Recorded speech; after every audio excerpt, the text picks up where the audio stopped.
Good evening, everybody. Just wanted to welcome you all to the Behavioral Addictions and Youth Exposure Training. I hope you enjoy it. It is recording, so if you do come in or you hear, you will be recorded and it will be uploaded onto our YouTube page after for other folks to watch at their leisure. So without further ado, I'd like to start. My name is Matt Mitchell. I'm the Prevention Services Manager with the City of Somerville's Health and Human Services Department in our in our Somerville Prevention Services Division.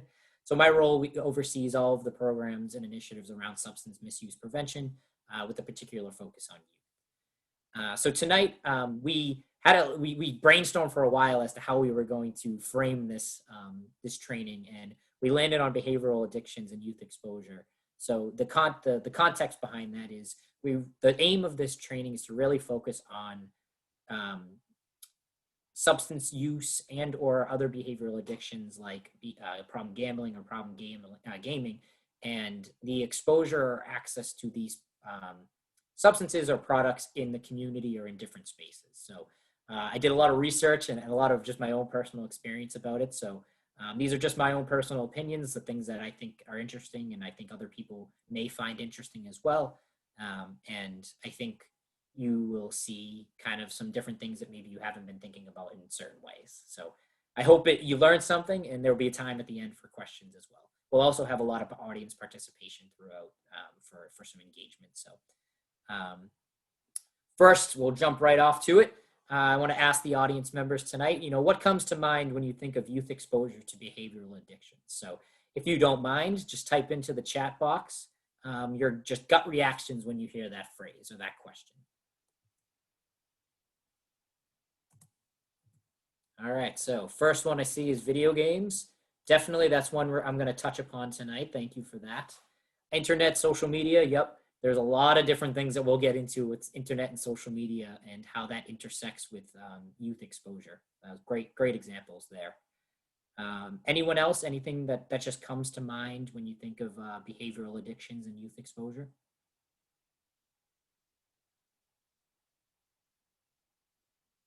I think I see someone typing something in there.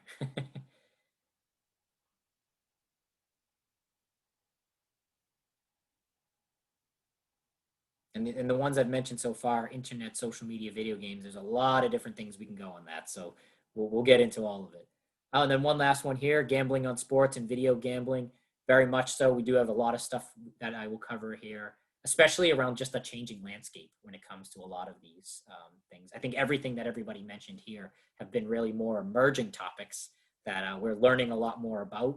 And also, I think, having to catch up with in terms of like regulations and things around how we best utilize these or best regulate these things. So thank you guys. Appreciate your audience participation there. And I think without further ado, we will get things going. So when we talk about behavioral addictions, I broke it up into some categories just for us to kind of organize it in this chat. So when we talk about substances, we're talking about alcohol, tobacco/nicotine, marijuana, opioids, and other drugs. When we're talking about behavioral addictions, we're talking about problem gambling and problem gaming. So this is just, I thought it was a funny little cartoon that I had found as I was looking. And it's not meant to be anything more than just something to think about as we're talking about some of these advertising, marketing things that you may see. And so this is a cartoon, obviously from The Simpsons, and an individual goes and he thinks, oh, Stoner's Pot Palace, probably thinking it has something to do with marijuana. And he shows up and says, oh man, this is flagrant false advertising. So the point of this is just to kind of keep it in the back of your mind as we're going through this to really not so much around false advertising, but more so about how much weight messages carry and how easily individuals can be influenced by just the words or what they see on advertising or marketing. So just to give a definition for exposure, so we obviously go to Merriam-Webster for our definition needs. And we see exposure is defined by the fact or condition of being exposed, such as the condition of being presented to view or made known, the condition of being unprotected, especially from severe weather, the condition of being subject to some effect or influence, and the condition of being at risk of financial loss. So while that last one certainly could play in the discussion, we want to primarily focus on A and B, the condition of being presented to view or made known, or the condition of being subject to some effect or influence. And I think advertising marketing 101 really talks about or gets at both of these, where you want to get consumers to know what your product is, and then essentially you want to get them to buy, use, or whatever your product that you're selling. So keep this definition and what I talked about before in the cartoon there in mind as we go through each section. So what am I talking about? Where are we talking about when we're saying exposure? So we're talking household exposure, we're talking about media advertising, we're talking about community advertising, and we're talking about popular culture. There's a lot of subcategories that I'll go through for each of these, but just as general buckets, these are kind of what I'm talking about. And then we want to talk about, why does this matter? We're talking about youth impacts. We want to talk about advertising inequities. We want to talk about the enjoy responsibly tagline, which you see probably often in advertisements. And then we want to know, what can we do about this? So whenever we want to tackle a problem, we always want to start with the data. What are we seeing, and what are we gathering from youth? So here, this is from the 2019-2020 Somerville High School Student Health Survey. And essentially the youth were asked, is there anyone living in your household who?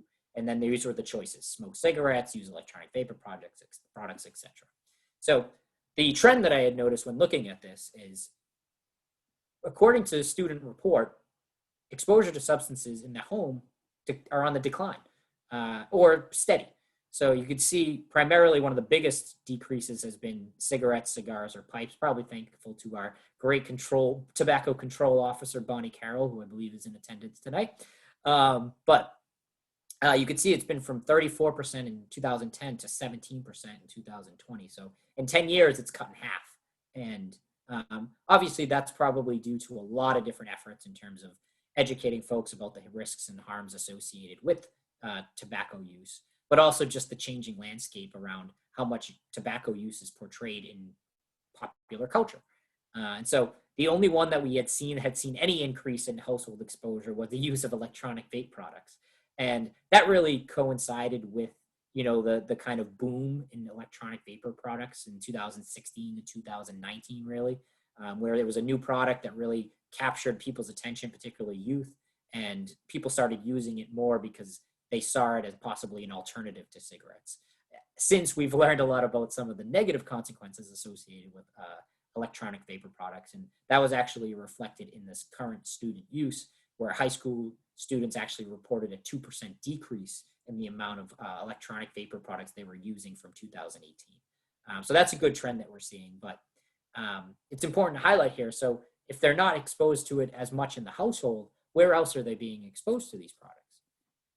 So it takes me back, and I'll say my dear colleague Bonnie would probably remember these too, back to the days of magazine advertisements with tobacco products, where you would see Newports in magazines, and it would be people doing fun activities, and you would have the Newports on the side. Since with all of the education and some of the changes in regulation, you're not going to be seeing those in print or probably TV ads anymore. And with like the changes in substances around like flavors and things that can be sold, those advertising restrictions have even gotten tighter for tobacco and nicotine related products. So, it's not to say that you won't see other substances in magazines, but it's interesting to note that, some substances kind of get regulated differently from other substances. And I talk a little bit about that later on in the presentation. So then the next natural transgression or transition would be TV. TV commercials, the Super Bowl, for example, being one of the most typically utilized advertising platforms year to year, where companies spend exorbitant amount of money for like a 20, 30-second advertising spot, particularly because they know how many eyes will be on the product, meaning the Super Bowl.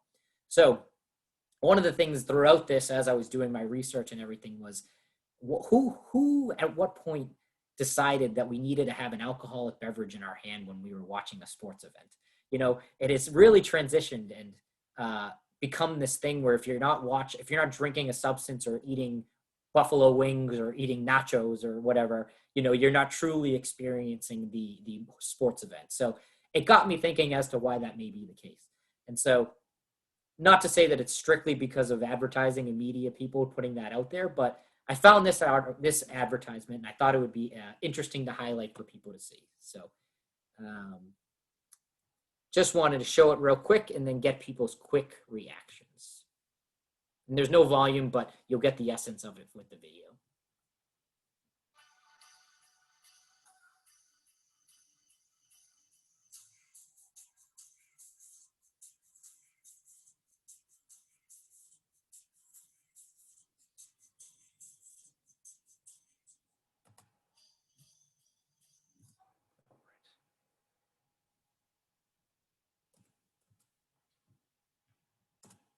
So, couple things that I take away from that. I don't quite understand why it's a mad rush to get to the product before the game starts. You can't watch the game. It's Thursday night. You can't watch it without getting your Bud Light and then grabbing some, I think, pretzels on the way as you were running by.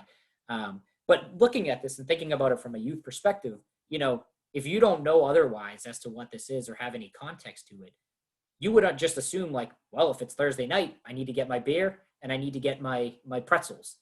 And well, for some reason the video didn't play. My apologies, folks. But you can look at it. You can see it on, if you follow this link, you can find it yourself. But regardless, the person was running down the hall trying to get to his alcohol before it was Thursday night game was going to start. So again, if you weren't looking, if you didn't know the context behind this as a youth possibly, you would just assume, well, it's Thursday night. I need to get my beer, I need to get my pretzels, and I need to get in front of the TV as quickly as I possibly can. So this is just a part, I would say, of how behaviors are molded. We have role modeling where other people may be doing some of these things, but then you have advertising actually telling and influencing how people will interact or do certain things. And then throughout the presentation as well, you'll see these little red boxes pop up. Keep them in mind for later on in the discussion, and I'll get more as to why they kept popping up. So here's another one. I won't show the clip, but you can check it out on YouTube yourself. It's a little bit different from the last one. So the last one, we had an individual rushing to get the alcohol before the game started. This one, it was more so of getting at how to consume the alcoholic beverage more responsibly. And this is something that I think it's something that is evolving, and the evolution of it's going to be interesting to track, where alcohol industry folks are advertising more so about how to consume responsibly and what that looks like. So for this one, an individual is watching a basketball game. It's Kevin Garnett, for those locally who don't know him.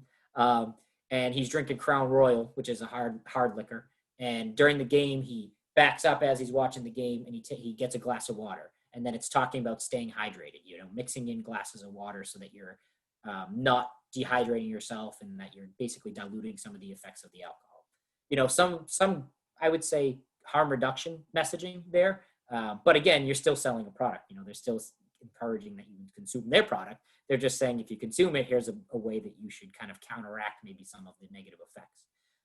But again, it kind of gets at the popular factor here too, where you have a pretty well-known sports figure drinking a product and how that influences maybe people who idolize him to say, well, if Kevin Garnett drinks it, then maybe I want to drink it. And again, notice the little red box that pops up here. So then if you think about that, where that most of those commercials would have been seen on TV, cable, Comcast, RCN, whatever it may be, that people are also transitioning away from cable and they're getting more to streaming services. So they're using Netflix, Hulu, things like that much more often. And the interesting thing about that is Hulu and Netflix have very different regulations than cable TV. They can swear, a little bit more. They can depict things different. There may be nudity that you couldn't really do on TV. And so, this is a little bit of that lag, I would say, in regulation where you can't catch up quick enough because people are continuously doing new things. But the Truth Initiative, which is a very big advocate for anti-tobacco advertising or use or anything about tobacco or nicotine, did a study where they looked at the number of tobacco products that were depicted in streaming platforms and in cable platforms. So you can see the documentary, or a piece of it is a 4-minute video here. You can look on your own. But essentially it boiled down to this, where in 2015, 2016, they had 299 depictions of tobacco in Netflix, and then 139 in broadcast cable. Then a year later, 2016 to 2017, 866 depictions of tobacco in their shows versus 343 in broadcast and cable. So you see, both went up. Tobacco depictions went up in both Netflix and broadcasting, but went significantly higher, I would say, in Netflix. And so since Netflix has put out a statement and has talked about their commitment to decreasing the amount of tobacco nicotine depictions in their shows, and they talk about how, they won't do it if it's unnecessary, essentially. It's a little bit of a gray area because they did leave room for saying, like, if it's historically appropriate, we're still going to keep it in there. So, if they're doing a show or like show in the 30s and, smoking was a very big thing in depicting a lot of those scenes, they're probably still going to show it. But I think they're talking about maybe some of the newer shows that are maybe more youth friendly and the need to maybe not necessarily have that be part of their programming. And again, it kind of gets at what we've talked about so far, where if you see individuals, characters, sports figures, whoever it may be, using products, you may be more likely to use them yourself because you may want to idolize them or you may want to be like them in some way, shape, or form. So just something to consider, especially as people are cutting cords and getting away from cable. So aren't advertisers. And the other thing with advertisers too is they're not just doing, flat out ads where it's like, here's my product. They're also doing product placement. And that's things that I think is a little bit harder for people to discern because their favorite character or something may just be using a product, not telling you to buy it or to use it, but they're just using it in the course of the show. So, if it's a party show and someone's drinking a Bud Light, for example, that's product placement because that Bud Light was Bud Light paid to be in that scene. They didn't just have free advertising where they had Bud Light in the scene. That's why if you see certain shows and you see like random brands that like aren't real brands, it's because nobody paid to get like, the cornflakes into the show. It's like flakes of corn, something like that. But if they pay for it, they can get their product in it and then it starts getting on a bigger platform because they know people are watching, especially, Netflix with having the amount of users going significantly higher in the most recent years. So we've talked about a lot of the media stuff, in terms of cable and streaming platforms, but we also have a lot of this in the community. There's a lot of inadvertent or maybe advertent, who knows, community advertising going on. So here you see this was something that was posted at the early days of the pandemic when individuals were talking about youth having to work or, be at home for school. And this was a lot of memes for parents saying, oh, you're homeschooling, your kids are going to be home from school. Well, get your supplies here. And it's a liquor store. And, we talk a lot about this like sarcastic meme like advertising. And it's almost like advertising that the liquor stores or even substance use in general don't have to pay for because people are doing it on their behalf. But I also like to talk about how, in a time where we're so concerned with people's mental health, isolation and depression, anxiety, with all this stuff that's going on. And yet we're still promoting, and I wouldn't say health professionals are doing this, but people are still promoting substance use as the main way in which we can cope. And, I think a lot of the time we've seen that, that short-term coping may help for a little bit with a substance, but it's a slippery slope when it comes to long-term solutions. And, it really just numbs you for that period of time versus truly embracing it and working through whatever the issue may be. So, I'm sure the individual who posted this was probably just trying to be funny, but there are other ramifications and unintended consequences. Youth are walking by, youth are in cars, not driving, presumably sometimes, some of them parents may be, but it's in the community and they can see it and they can read it. And how does that impact their impression of the risk and the harm associated with it? Another thing, kind of what I was talking about earlier with the Kevin Garnett ad, where they were trying to tell people the things to do to reduce harm. This is an advertisement I've seen a lot on Route 16, particularly in Everett, where Anheuser-Busch has basically put an ad that's thanking people for not providing alcohol to teens. And, on the surface, this is great in terms of, making sure that people know that it really is for individuals over the age of 21. At the same time, it still has their brand and logo associated with it. So, the positive side of it is that it's getting some messages that I think it's good for youth to see and for adult community members to realize and understand that substances are really meant for individuals of age. But, it's interesting to see, I would say, the development of that. All right, so the first audience participation. So I went out and I looked at convenience stores particularly, and I wanted to see what and how they looked on the outside. So what I'm going to ask of the audience members is to look at this picture and count up how many references to either alcohol, tobacco, marijuana, opioids, problem gambling, or gaming you see, and type in the chat box how many references you see. I see some people already counting on the screen. I love it. All right, I got one person saying 10. All right, we got 10. Anybody else? Can you count? What do you see?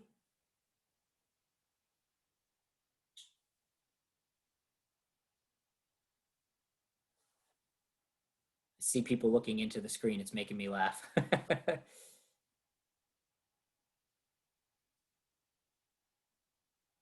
All right, someone else said they got 6. All right, so we got 10 and 6, and another person said 7. All right, so let's see. Drum roll, please. We have 1, 2, 3, 4, 5, 6, 7, 8, 9, 10. 10 references. And so the top part, you see Keno, lottery, cigarettes. And then on the bottom part, you see Keno again. You see lottery again. You see Keno again. You see lottery again. You see tobacco.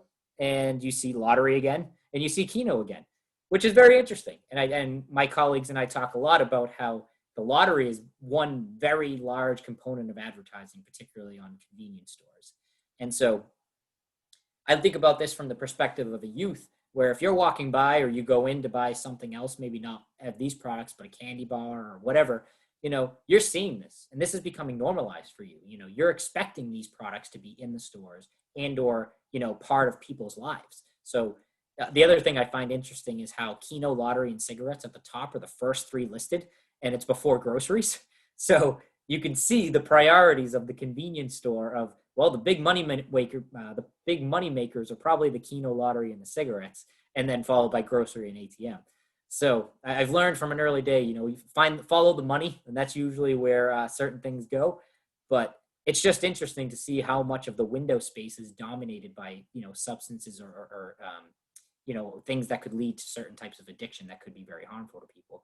In addition, I didn't even count this, but my friends from Shape Up Somerville would probably appreciate the secondary piece of how many sugary drinks are in the window as well, where you see, Dunkin' Donuts and Coca-Cola and things like that, where, that's a whole other, I think, issue that people can take up with too, of the promoting of some of these unhealthy products and how this advertising impacts the perception of risk for our youth.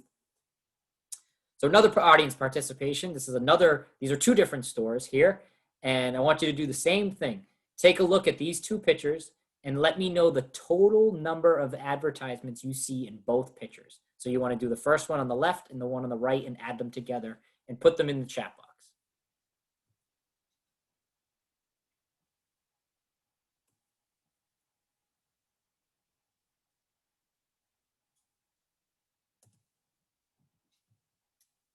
I see someone saying 9. Okay, 9.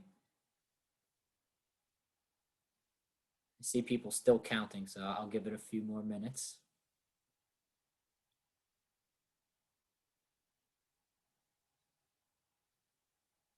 13. Okay, I got 13. Anybody else? Does anyone else have a guess before I reveal with the drum roll?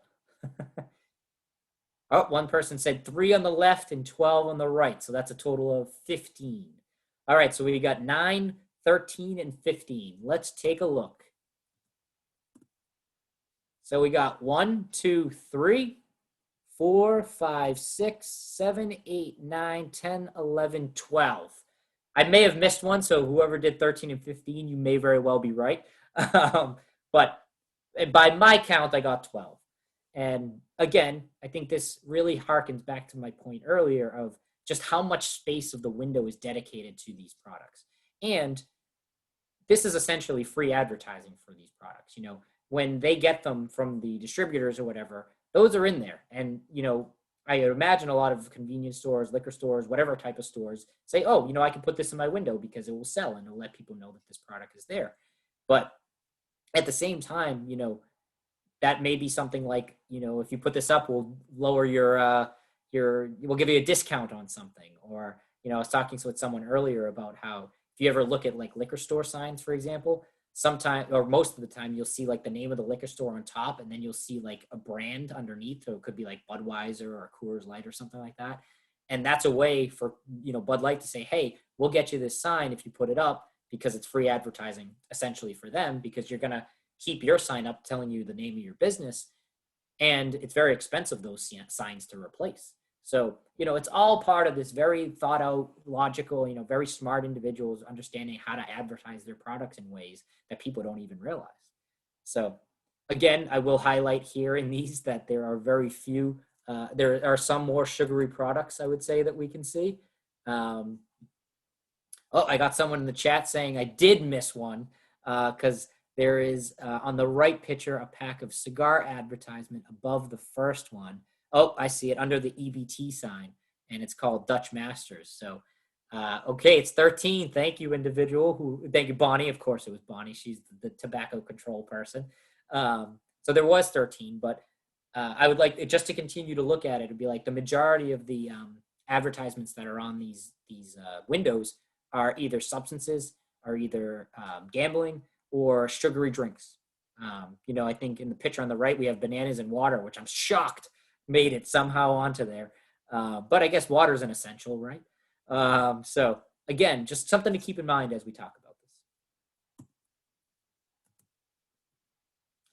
So me being a sports person, I would be remiss not to mention this aspect of it. So I was doing a lot of research about sports impact because, sports, much like movie stars and other famous people, really are idolized by individuals.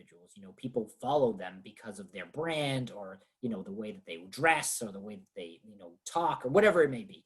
And so I don't know why, but I never put together what close but no cigar meant. Like, it's a saying you hear from a lot of people, but you're never really sure what that means.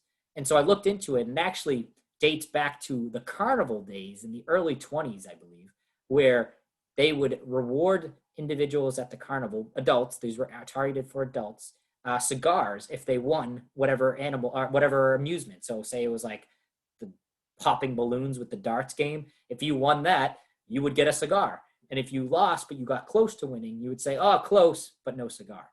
So then this morphed over time. And I think for us in New England, it particularly morphed because of an individual like this, Red Auerbach. So Red Auerbach, if you're from Boston or the New England area, you know him very well. He was a very famous coach with the Celtics.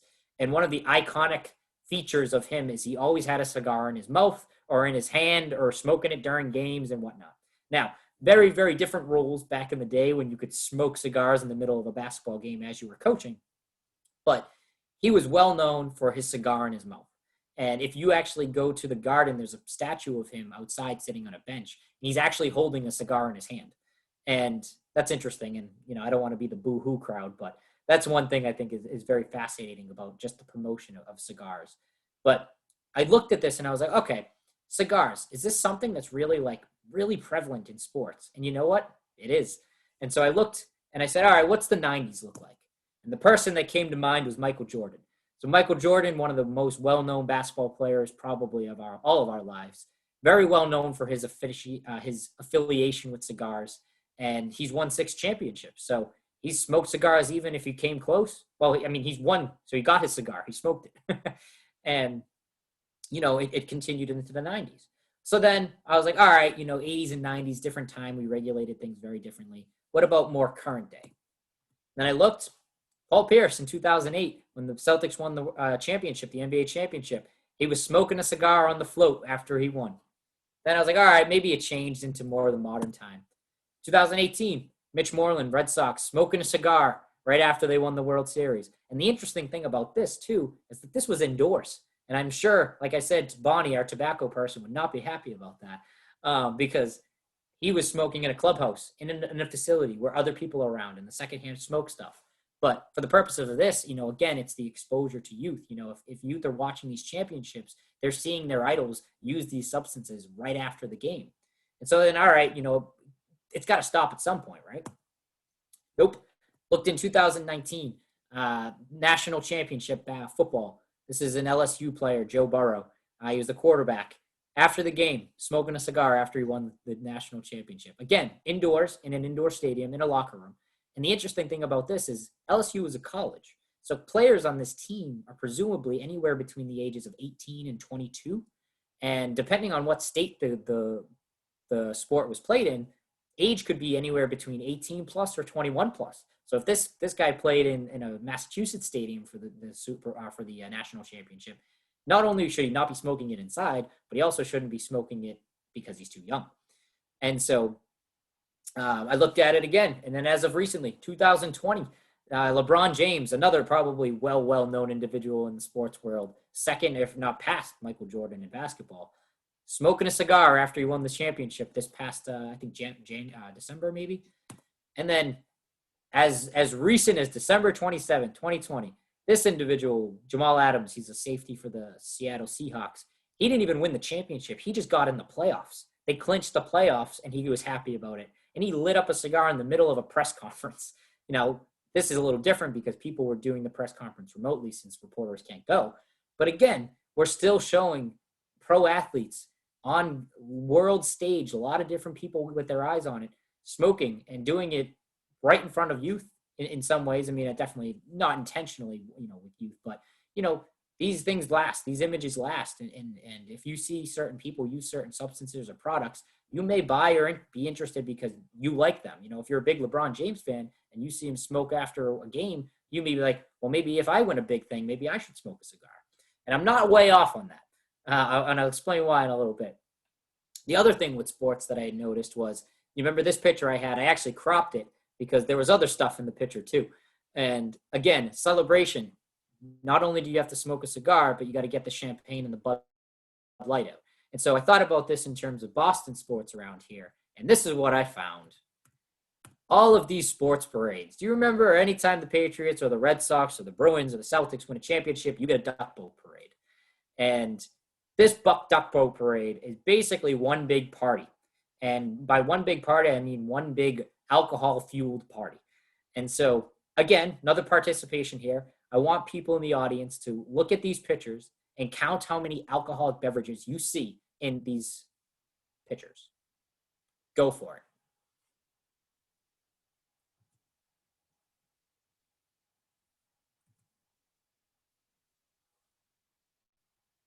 Six, okay. I see someone say 6. Another person says 9. Okay, 9. 9, 6. Okay, how about one more person and then I'll reveal. 7. All right.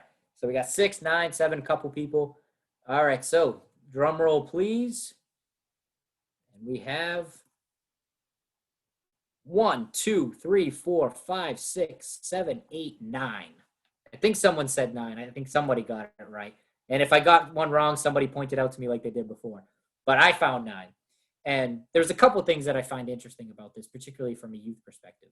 One, there's obviously a lot of information out there about drinking and doing something that is moving, they say discouraging doing any type of, movement. And so these individuals are consuming alcoholic beverages on a car, basically, a boat driving down the street. And so it affects your coordination, it affects your mobility. And not to say nothing has happened, nobody got hurt, but, it's not really something you want to be promoting that, just because you aren't driving, you should be drinking these substances in a car. Second part of this is, to the best of my knowledge, Massachusetts has an open container law where individuals should not be consuming alcoholic beverages outdoors. All of these floats and all of these parades are outdoors. And so they're on moving cars down this thing, drinking alcohol. And so I actually had I don't know if it was a pleasure, but I had jury duty back in 2018. And I was in Boston when the Patriots had their last or most recent Super Bowl parade. And I came out of it and it was just wrapping up. And there were kids, probably mostly college-age kids, throwing alcohol to the athletes, athletes throwing alcohol to the stands, people very much under the influence of alcohol and littering alcohol everywhere. And I took the T in, and as I was getting onto the train, things were just littered everywhere, but mostly confetti. I mean, some confetti, but mostly alcoholic bottles. And this was anywhere between like beer cans, wine bottles, mini small alcohol bottles, otherwise known as nips. And I remember a city councilor in Boston had posted something about just how disgusting it was on the T with so much trash and litter, mostly alcoholic bottles. And I just wondered about some of this, where when did these parades turn into just one big excuse for us to drink alcohol in public? And the college age youth, particularly, where we know there's a lot of substance use in college, or historically there has been, had been using this as just one big opportunity to party. And I think from as prevention folks and individuals worried about youth exposure, this is just one other platform that I think youth see stars in their minds using alcohol somewhat irresponsibly. And I think it's just something worth noting. So why does this matter? So one of the things I thought about is, do folks remember these things on the left? They're candy cigars. And there's also candy cigarettes as well, but I think for the purposes of what we're talking about here, I remember as a kid, and I remember, I have a nephew too, where like these were things that you could get at the snack stand after baseball games. And if you won, you could pretend as if you won the championship and you got a cigar in your mouth, aka candy cigar. And then on the right, you have sparkling cider, which looks a lot like champagne. And so, I remember just like New Year's events, even for celebrations, where if someone couldn't drink, you substituted in sparkling cider because it was the closest thing to champagne. And it got me thinking still, like, why are we having to use these substances after a celebration? Obviously because of the decompression factor of just like, you probably put in a lot of work, time, and effort. So it's that kind of like having a beer or glass of wine after work. But it really has been ingrained in our society to the point where we're making alternative products for people who don't want to have the alcohol portion, but they want to still feel like they're involved in, celebrating the victory or the celebration or whatever it is. So thinking about that, I looked, and back in 2014, Beverly High School lacrosse players were suspended for their championship game because they were caught smoking cigars after they won the game to clinch getting to the championship. So these individuals were celebrating the fact that they were getting to the championship by smoking cigars. It turns out they got caught, and they actually got suspended for the championship and couldn't play. So there are real life implications here for youth who, they see athletes and their idols smoking some of these products, and they think it's something they should do after they win. It really had impacts for these youth who, I'm going to guess, may have been some of their better players on the team, may have been the reason why they won, and now they couldn't even play it. Another photo that I saw recently was this one. So as I mentioned, LeBron James and the Lakers had just won the NBA championship.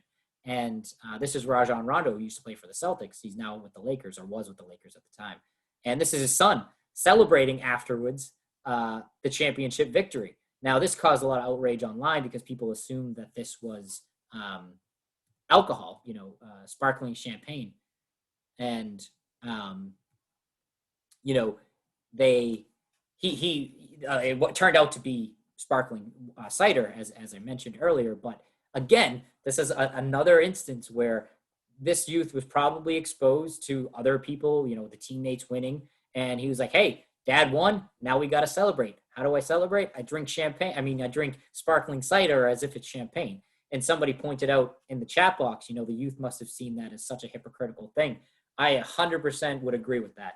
I'm sure that those youth were like, what do you mean? I get it. Like, I'm young and I'm not supposed to do it, but LeBron does it, and at 2014, LeBron was, I don't remember. He might've had a championship by then, but the point still stands there. He probably, lacrosse player probably saw one of their favorite athletes smoking a cigar at some point. And I think this picture was like, when I saw this picture, it was like, I got to get into my presentation, because it really is just the epitome of what I'm talking about, where, youth are exposed to it, whether by family members or other role models. This one it's his father. And, how easily it can just turn into a habit of just, you win and you have a substance afterwards. thank you thank you for pointing that out. So then we want to shift a little bit because we've been talking mostly about substances, and now I want to talk a little bit about problem gambling. So as you can see, the local New England favorite on the top right, Keno, that's one thing that is definitely something that I think deserves a lot more attention. But I've done a lot of research into it, and it's something that we as a prevention services division are looking into expanding about educating the public more about this stuff. And so as I was looking into it, I was astonished at some of the lottery, the Massachusetts State Lottery's advertising around this.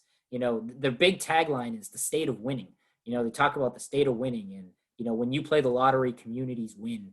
And there's a video that I show everybody that I can.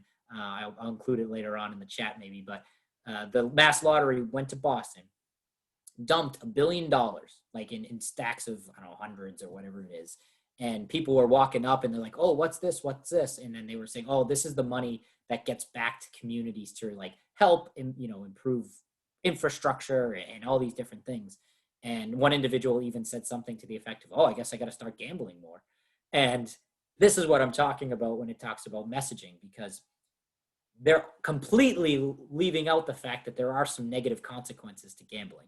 You know, there are many individuals, and I come from the community-based mental health world prior to doing this work, that spend a lot of their paycheck on these Keno, scratch tickets, lottery, whatever it may be, probably way more money than they're supposed to, and just for that like hope that they could get more money. And I understand the rationale of framing it in a way that's like, hey, you're helping out the country, or you're helping out the state by putting money into this, but there are a lot of other pieces to it that I think we're completely disregarding.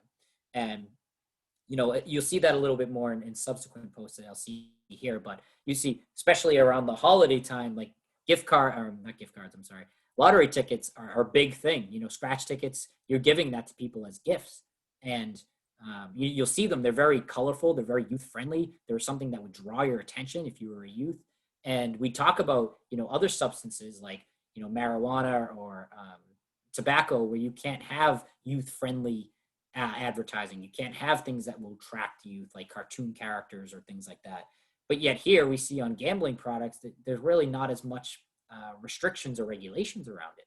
And at the time I was complaining that like nobody was doing anything about this. And I guess there was a campaign this past year about refraining from gifting kids gift cards, because, you know, that's a big thing where, at least I know me growing up, I would get them from my Italian grandmother. You know, it'd be like, here's a scratch ticket, you know, with your gift. And then you would scratch it. And if you won, you gave it to mom or dad, and then they cashed it for you and they gave you the money. And like that became part of like culture. And it's just something that I think for a long time people haven't really thought much about.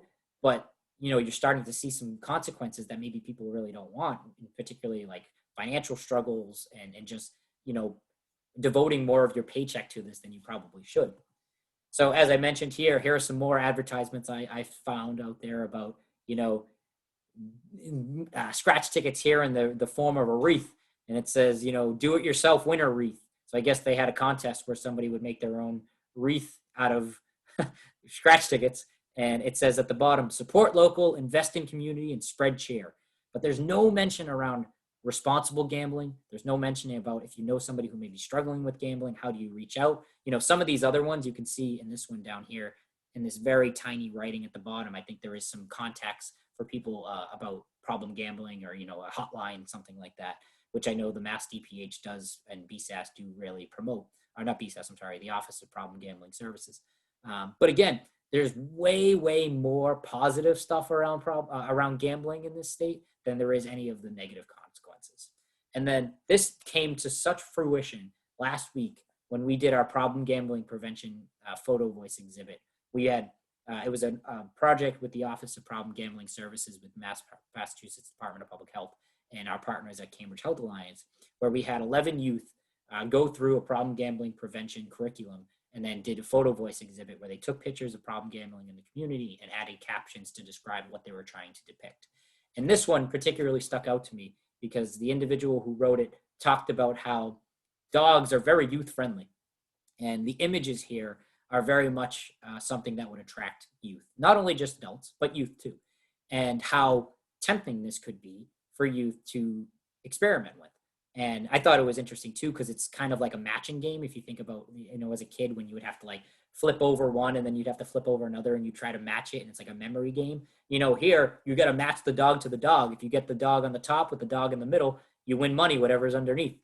And again, I think it's just coming back to like some of the unintended consequences. I would like to think that these, the Massachusetts State Lottery isn't trying to target kids with this, but there are a lot of things that are attractive to youths that are attractive to adults that also could be attractive to youth. So just another thing to think about as we're talking about just where kids are seeing these things. And I think I got another thing in the chat here. Yes, this is a good point. Convenience stores brag almost about how many winning tickets they sold by posting copies of the winning tickets to kind of like incentivize people to go to their store. And I think I won't go back now, but in the earlier slide when we did the exercise to count how many things, there was also one on there that said this store won the lottery 3 times or something like that. And that is very much a big thing. There has been studies that there's no correlation whatsoever in terms of like the lottery being won at a spot and it being like a spot where you always win. But when you're really grasping to, trying to think of anything that may give you an upper hand in winning, people are going to go there. You hear those stories on the news all the time, like this place has sold 10 tickets or something like that. Yet that's just completely random. There's really no algorithm that would suggest that place has any more luck or chance than any other spot in the country or the state. Good point. Thank you. So then problem gambling again, and I'd be remiss if I didn't talk about the legalized sports betting gambling here. So in Massachusetts particularly, it's still not legalized sports betting. It's still something that's being debated at the legislative world. But neighboring states are now also jumping on this. So for the implications for Massachusetts, New Hampshire has legalized sports betting. And you hear a lot about this, particularly if you listen to sports radio and things like that, where their demographic may be more interested in it. However, the one interesting thing I found, or a couple interesting things I found, was they're advertising for the legalized betting in New Hampshire in Massachusetts. So I'm listening to, a radio station in Massachusetts, and I'm hearing that I can legally bet in New Hampshire. And so I listen to sports radio a lot. They talk about almost encouraging people to drive over the line, place your bet, and then go home. And particularly here, they're geotagged. So you can't place a bet in Massachusetts because of the geotag that like basically is a barrier to you. If you're in Massachusetts, you can't place that bet. And so what they do is, especially people that may live on this line here, like the Methuen, Haverhill, Merrimack, Amesbury, Salisbury, like Drake area, they'll drive over the line, they'll place their bet, they're out of the geo zone, and then they'll drive home. And then you're good. You can either do it in person, there's sports book like spots where you can just place the bet, or you can do it on your phone. And this is, I think, the biggest part for youth that we need to start thinking about is the access to some of these apps, because all you really need to do is download the app, say that you're 18 plus, and then you can make a bet. So what are the safeguards? And we haven't obviously really done much about that in Massachusetts yet because it hasn't been legalized, but what's going to be the mechanism in which we can prevent? Because I'm under the assumption that legalized sports betting will happen in Massachusetts at some point. It's like almost, I think, just a given. But what are the mechanisms that are going to be in place? Particularly with betting, some of the things that we talk about is, making it so that people have to go in person to make a bet rather than just doing it on their phone, because that one extra step may deter someone who may be struggling with it or somebody who shouldn't be gambling from gambling because they got to go on site and do it. Where if you're just doing it on an app and on a phone, what's really protecting youth from being able to access that? It's just like sometimes when you go on a website and it's supposed to be a 21 plus website and all it says is, are you 21 plus? You click yep. There's no like verification of that. They just take you for your word. And so, we talk a lot about this, particularly with like vaping and stuff too, where they were trying to buy products and stuff online. And like, what are the things that you're doing to ensure that youth are not accessing it? So just a question I'd like to pose. Again, notice the red box at the bottom. More problem gambling. Another thing I want to talk about is fantasy sports. So there's been a big debate around fantasy sports around it being gambling or if it's a skill. And it's definitely something that is very much prevalent in the youth world. A lot of the reason why a lot of people watch sports still is because they have fantasy implications for their team, because they can win money, things like that. And it's really hard to avoid it when you have the NFL partnering with sports betting agencies. So DraftKings is one of them. They're an official daily fantasy partner of the NFL. So you see any advertisements for any NFL, they're going to be talking about DraftKings. It's going to say, we partner with DraftKings. We support DraftKings. And, it's a little funny to me where for folks who are big sports fans in baseball, Pete Rose has been banned from baseball because he was a manager and he was betting on his teams while he was coaching. Totally, really not a great thing to do when you're a manager and you can control the outcome of games.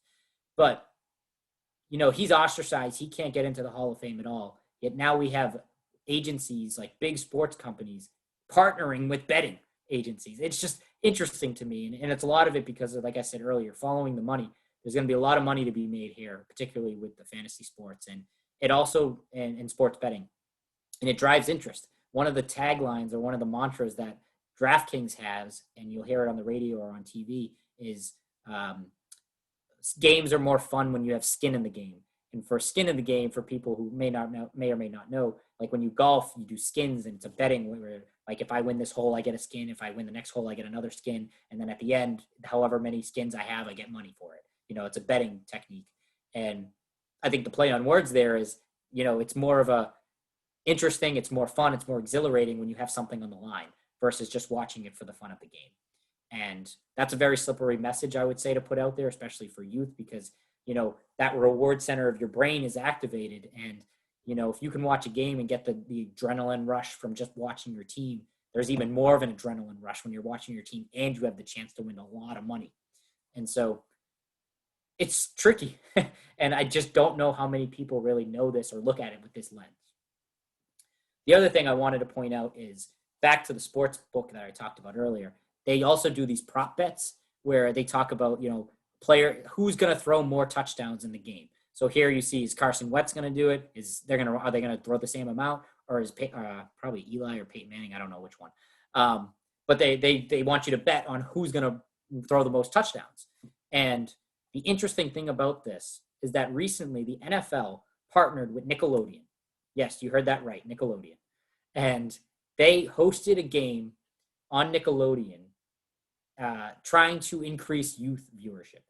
And so essentially the kids it was actually, as a nostalgia growing up in the 90s, 80s, they had some interesting things as an adult where, it was funny with like seeing old cartoon characters pop up, but they had like the slime action. So like if somebody scored a touchdown, they had like superimposed the slime going all over the end zone. And then when they kicked the field goal, they had SpongeBob in the middle of the field goal post. And it was really meant to like talk to kids about football in like kids terms so that they could really like watch it and get involved and get interested in it. But the other side of it was they launched a website, and the website had sports betting like elements to it. And so, you can see a lot of the things here. But what I was just talking about DraftKings, where they were saying who's going to win, who's going to score more touchdowns, bet, they had this on the website. And they were saying, which quarterback do you think will throw for more yards? And you pick. And the interesting thing about this is the more that you engaged with the website. So if you clicked Drew Brees here, for example, you earned points. And every time you earned points, you earned rewards. And this incentivized the youth to keep coming back to the website so that you could keep getting your NFL content. Now, tricky to say the least, because obviously the NFL's intent here is to increase youth viewership. Kind of like, and I don't want to say this exactly, but when tobacco companies said we need to get lifelong users, so they started targeting younger and younger populations. NFL right now is really looking at how can they increase their younger viewership so they have long-term fans. And they thought partnering with the Nickelodeon would be a good idea. Now, without any of these sports gambling things, sounds like a great idea because you're engaging youth, you're meeting youth where they're at, and you're saying, here's like, here's football from a kid's perspective. I watched it and they talked about like explaining the concussion process and explaining like injuries and like the importance of like talking to your doctors. And like, there are some positive aspects to it, but this betting stuff really kind of hit me the wrong way, especially as we're talking about youth exposure to it. And then, of course, the internet never fails with coming up with funny memes. And I saw this one, and they said, "Holy crap, the NFL Nickelodeon is showing live gambling odds." They weren't really showing live gambling odds. This was Photoshop. Somebody added it. But then somebody commented on it and said, "Teach them young." So this is the sentiment, that we're seeing in society, where it's not just, oh, we should be talking with youth about responsible gambling. It's more so teach them because they're going to do it eventually.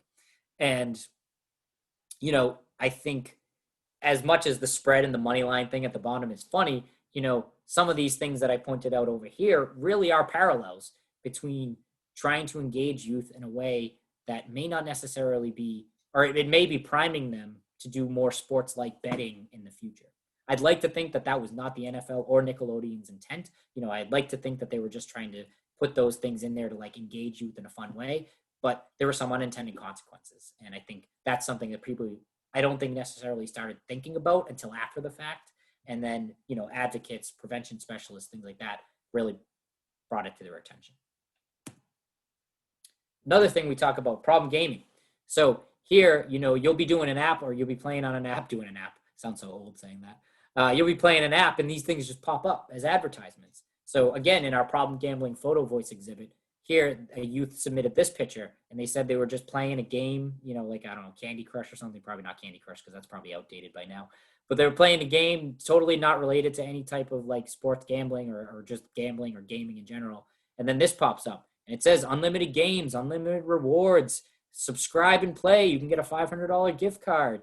And there's no parental consent to this. They do say, and I'll give them credit at the bottom, they'll say you must be 18 years or older or have parent permission to purchase.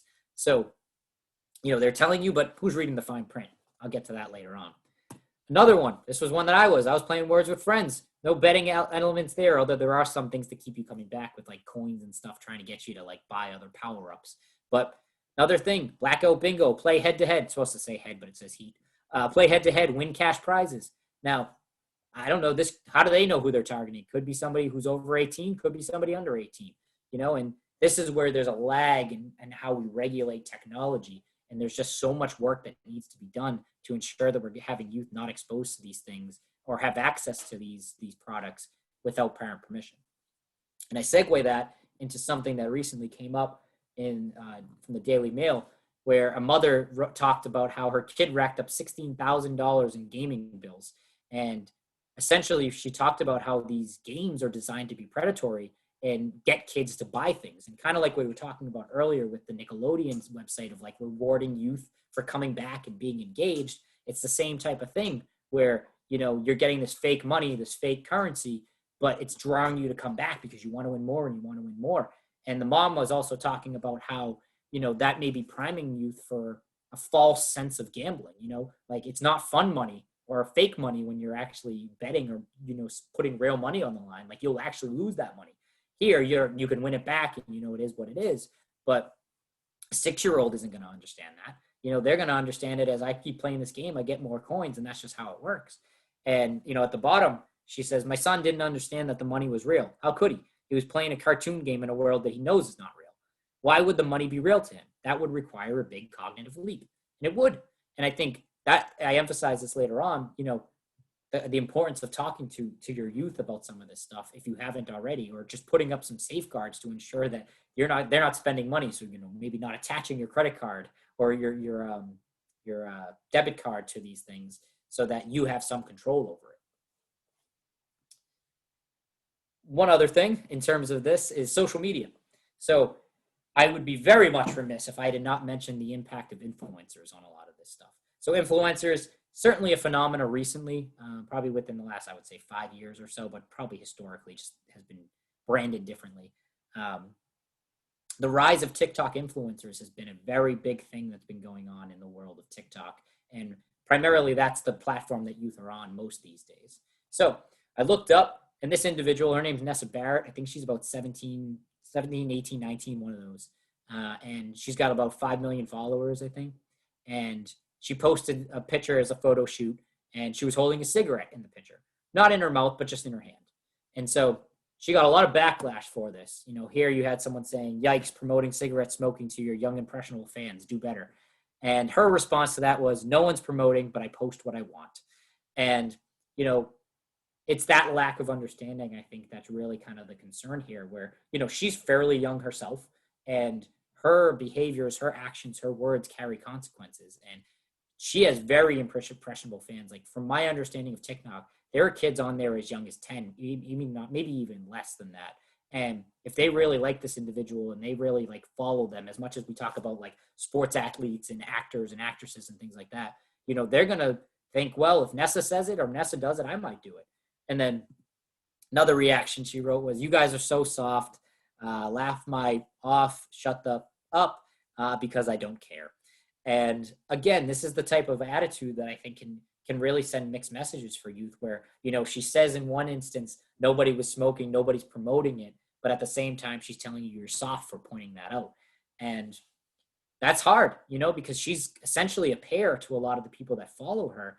And if they like her and they really abide by what she says, their youth are impressionable and they're going to go with that. And it's just another thing where influencers really have a lot of power when it comes to what their fans may or may not like. Kid influencer millionaires. So this was another thing. We all may or may not know Ryan's World. He came to fame on YouTube for reviewing toys. And basically what happened, and it's probably still happening, and these toys companies paid him to promote their toys. They sent him the toys. He reviewed it on YouTube with all his fans watching, millions of fans watching. And they knew that if they put it on his platform and kids watched it, they would buy the products. And probably a lot of parents probably weren't even aware of this, because they're like, oh, Ryan, he's cute. He talks about all these fun and, kid-friendly things. But he's essentially their ad man. He's their spokesman trying to get you to buy products. And then, of course, as any big, large company that has means would do, they got in on it. And then you have McDonald's having them promote on it. And you see them eating McDonald's on it. Or you have Nesquik or Nestmilk, I think, whatever it is, putting it on there and saying, if Ryan drinks it, Ryan likes it, then all these younger kids are. And I think Ryan's like 8, 9, 10. I think when he started, he might have been 4, 5. I don't even remember. But these are the type of things that individuals of these big companies will go to many different extremes just to make sure that they're reaching as many people as possible with their product. Some unhealthy, some healthy. You never really know. Obviously, the ones that are unhealthy are the ones that are going to be highlighted more. Charli D'Amelio, another TikTok influencer. I think she's the number one followed TikTok person right now. She's 16 years old. And the big thing with her is that she's very much a big fan of Dunkin' Donuts. She always has Dunkin' Donuts in her posts. And it's one of those like chicken and egg type of things. Like, did she like Dunkin' Donuts before, and then Dunkin' Donuts found out and made her a sponsor and made her start putting Dunkin' Donuts in their videos? Or did Dunkin' Donuts come to her and say, hey, we know you're the most followed person on TikTok. You're going to be a sponsor for us and you're going to promote our product. Now, caffeine's a little bit different. That's something that in the substance use world, it's a little bit of a gray area where, caffeine is not seen in the same light as some other substances we're talking about, but still could have impacts on people's health and people's brain development. So, or just development, I'm sorry. And so, if she's 16, a lot of her peers or a lot of people following her are much younger than her. Now, all of a sudden, these kids might think, well, I got to get my iced coffee. And it's like, you're 11. Why do you need iced coffee? And so, again, it's not exactly, the main focus of what we do, but a lot of different things, a lot of money getting thrown around, and a lot of ways that people are getting their product to kids in ways that aren't necessarily probably the most kosher. Another one, the other thing that these large companies or these large platforms don't need to do anymore as much is pay for advertising in the generic or the original way. So, you'd pay for the Super Bowl ad, or you pay for the magazine ad or something like that. But now you could just have people do the promotion for you without sometimes even having to pay them. So on the bottom, that's a promoted one. And I found that one interesting because it was on my Twitter and it was saying, PSA, we've moved happy hour to 3:00. Now, the last thing I checked, I live in Massachusetts and they don't have happy hours in Massachusetts. So we're promoting a happy hour when we don't even have happy hours in Massachusetts. And then the one above that, memes are another powerful thing where that goes viral very quickly. You know, you have people here saying, what if I told you we already have the vaccine? And they put alcohol there. And again, normalizing alcohol as being the drug or the cure-all that's going to help you, you know, through the stressful times. And then the last one up here on the top, it was a post that said, I just crushed Xmas shopping, haha. And then you have Amazon gift card, you have a PlayStation gift card, you have a Home Depot gift card, and you have a stack of mass lottery scratch tickets there. Why would I pay an exorbitant amount of money if I was a company, if I could just get other people to do my promotion for me, essentially for free? Now, they'll pay the people they need to pay, like the Charlie D'Amelios of the world or the Ryan's world, because they know they have millions and millions of fans. But they also have the likes of just you and I doing their bidding for us. You know, you post a picture of, you know, back when you could go to restaurants and you go down Instagram and you post your food that you have at a restaurant. That's subliminal marketing or advertising for that restaurant, because you'll be like, wow, that really looks good. What restaurant are they at? Oh, I'm going to go check that out, versus them having to pay to promote that. So it's all caught up, and I don't want to sound like a conspiracy theorist or anything like that, but you know, there's just so many things that I think go hidden and unrecognized, that it's just something that I think a lot of individuals, particularly caregivers and parents, need to start thinking about with their youth and what they're exposed to. One other thing I wanted to talk about with gaming was Twitch. So I don't know if folks had seen this or not, but the U.S. military got in some trouble recently because they started recruiting youth on Twitch. So what they did, essentially, the Army, Navy, and Air Force, was that they told Twitch users as young as 13 that you could win this like special Xbox controller if you signed up for this giveaway. And when you clicked on it to sign up for the giveaway, it didn't have any information of the contest or like, you know, how the drawing will occur or anything. It just was a registration form for you to recruit.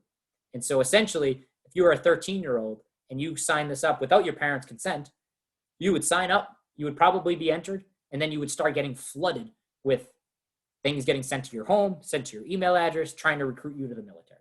Now, nothing wrong with the military. You know, people choose to go that route in their life. That is what it is.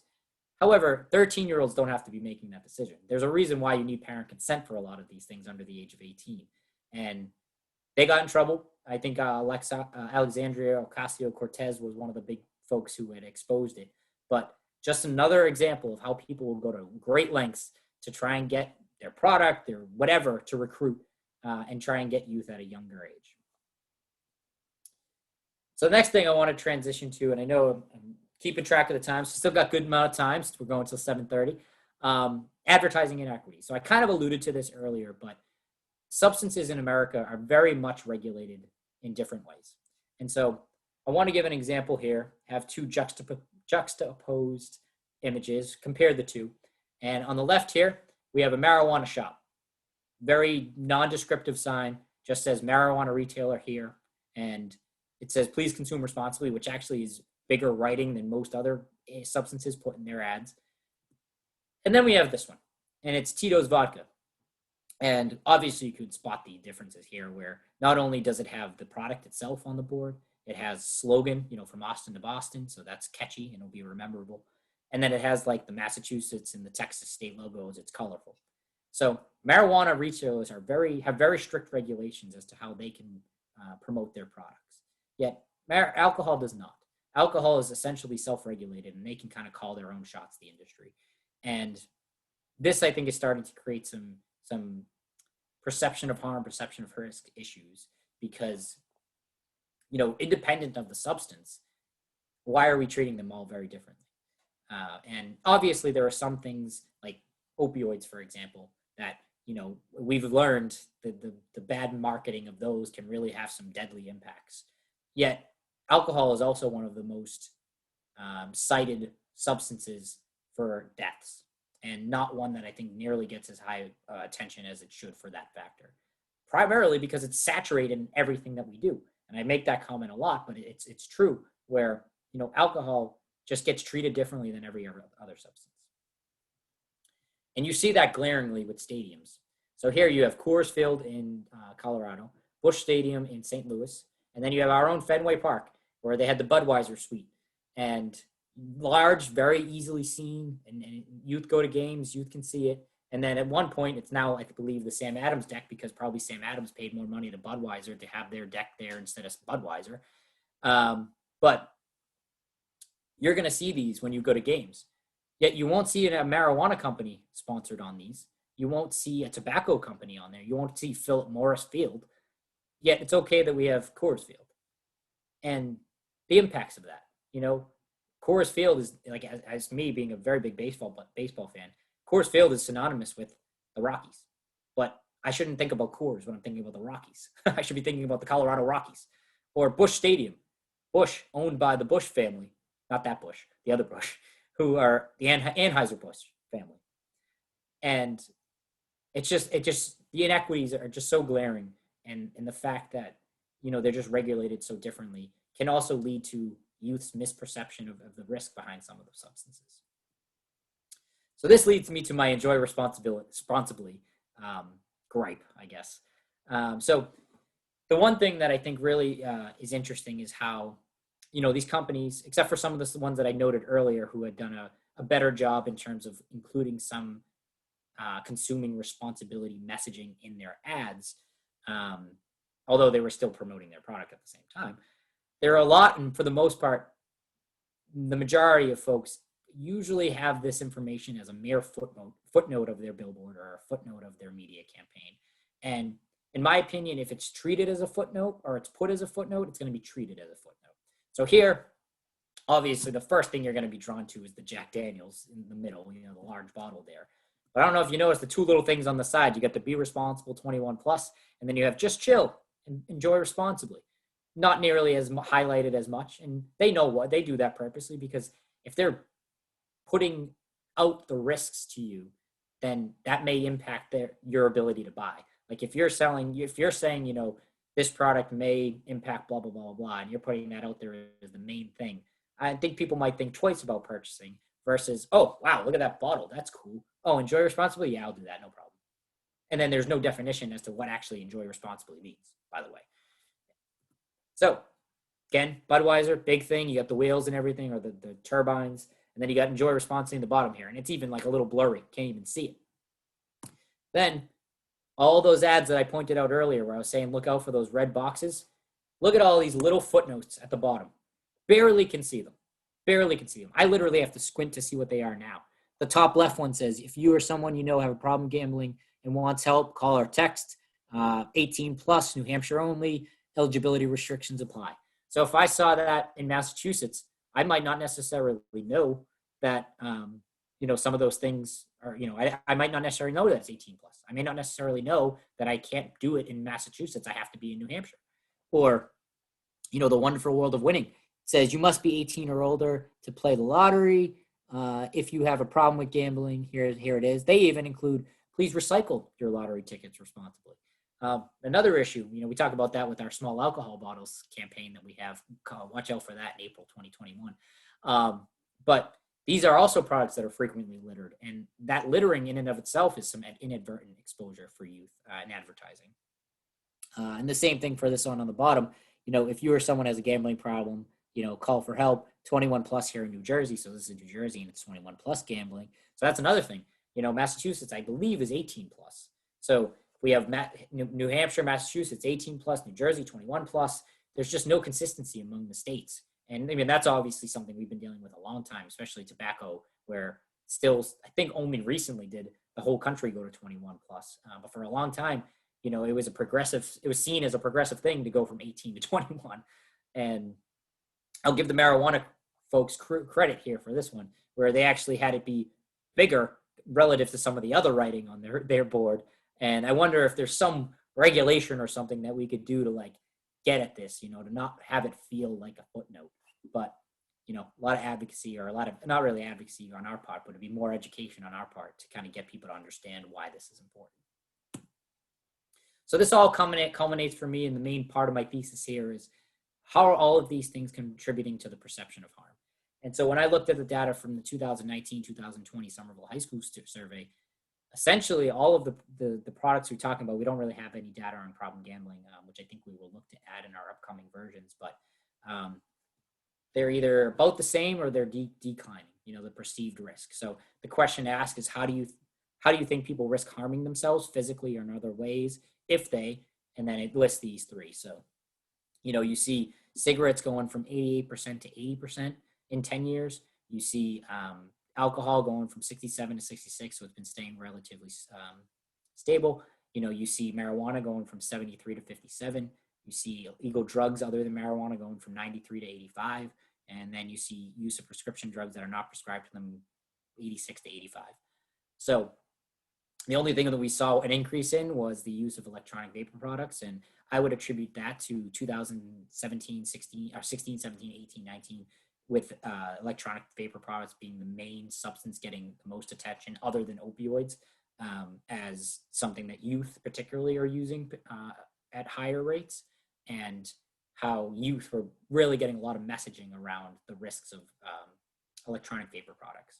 And so that also shows you the importance of keeping a lot of these or all of these substances relative to people, focusing on not just focusing on one, but trying to focus on all equally. And obviously that's difficult with capacity and everything, but the risks and the harms are there. And, if we don't pay proper attention to it, and really look at some of these things, then we may be almost unintendedly contributing to these lower perceptions of harm. And, we talk about influencers, we talk about media, we talk about all of these things. I wouldn't say they're the standalone reason, but they certainly contribute to it. So what can be done? I think the first thing people talk about are bans, ban it, ban it, ban it. And I'm not necessarily the biggest fan of bans because I think there's a time and a place for them for certain things. But this was just something that I think maybe 8 years ago now, there was an ad ban in Quebec about fast food, and they had seen that the ban resulted in fewer children eating fast food and more children losing weight compared to their national counterparts. So interesting there how some regulations or restrictions around some advertising had some direct impacts on the youth in that area of the country of Canada. One of the other things, or a couple of the other things I think about a lot, is how we can think about advertising within our city limits. So we do have a billboards and other forms of outdoor advertising regulation that particularly talks about advertising alcohol products within 500 feet of youth-friendly areas. So essentially, you cannot advertise an alcohol product within that distance. However, it doesn't have any of the other substance or addictions that we talked about. So one thing I think we could probably improve upon would be to add that language so that we can safeguard ourselves in the future from any existing, or I'm not saying existing, I should say any changing or evolving landscape. Storefront window signage ordinance. So this is something that happened in the early 90s, I believe, during the riots in LA, where it born out of the safety, where a lot of the liquor stores or any just stores in general during the riots had a lot of advertising covering the front, and people couldn't see inside to see if there was anyone at risk or getting harmed or anything like that. And so they passed an ordinance to decrease the amount of storefront signage to a certain percentage. So it could be 10%, 15%, whatever it may be. And that way, it not only protects the individuals inside, the workers and then the people shopping, but for our purposes, it could decrease the youth exposure to these products on these storefronts. And as I mentioned, kids are going into the convenience stores to get other products. Kids are walking by on their way to school when we actually go to school in person, and they're not blind to these. These things are out there. And even though they're not intended to be the audience, quote unquote, they're still seeing it and they may have impact. So, there are ways, I think, in which we can regulate it in a way to decrease the amount of exposure we have the youth in our city witnessing on a day-to-day basis. One of the other big things we talk about in prevention is talking, having youth and parents having open dialogues. And we know this is not the easiest thing to do and sit down and have these conversations, but, we have resources available. You can reach out to us at any time.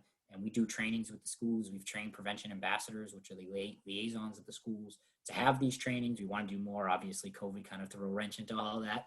But being proactive and letting youth know your expectations, and then also knowing and letting them know that you're willing and open to talk about these things in a non-judgmental way. I think we've learned that the war on drugs has not been successful, not just in terms of criminalizing a lot of the activity and now trying to decriminalize a lot of that and try to get people to treatment, but also the stigma around, the just say no piece. And, I think we talk a lot about empowering our youth and empowering our families with information so that they can make decisions for themselves, good or bad. Who are we to judge? But I've always found that if you give people information, accurate information, especially as we live in the post or hopefully post fake news world, when you have accurate information, then people can make decisions for themselves. And I've learned that youth do not like being told what to do. And if you are able to have a real genuine conversation with your, a caregiver to a youth to caregiver, or youth to somebody that they trust, that can carry a lot of weight as to, being introduced to a topic that maybe you'd rather have them talk about it with you than be introduced to it and not know what to do. So just something to consider. And lastly, I think knowledge is power. And I was kind of alluding to that there, teaching youth, teaching parents, caregivers about these tactics, social media literacy, influencer literacy. I know knowledge is power is very cliche, but when it comes to this stuff, it's very powerful. And, if you can educate folks, I've found that youth particularly don't like to be duped. I think people in general don't like to be tricked. And a lot of these tactics are kind of seen as that, where, you were targeted, there was a strategy to target you, and then they won. And by winning, I mean, they bought the product, you bought the product, and they got the money out of it. And at the end of the day, we look at it from the interest of public health versus maybe other individuals looking at it as a bottom line. And I think if we educate and we equip our youth with this knowledge, they can do big things with it. And that was part of, our problem gambling prevention photo voice exhibit, where they're going to use their voice to leverage change and to leverage people who make decisions to understand that we need to do something about this now. So I'll end on that note. I think I was right about an hour and a half, so I think we timed that perfectly. Just curious if anybody has any questions or anything, you can feel free to jump on, unmute yourself and say it, or you can just type it in the chat.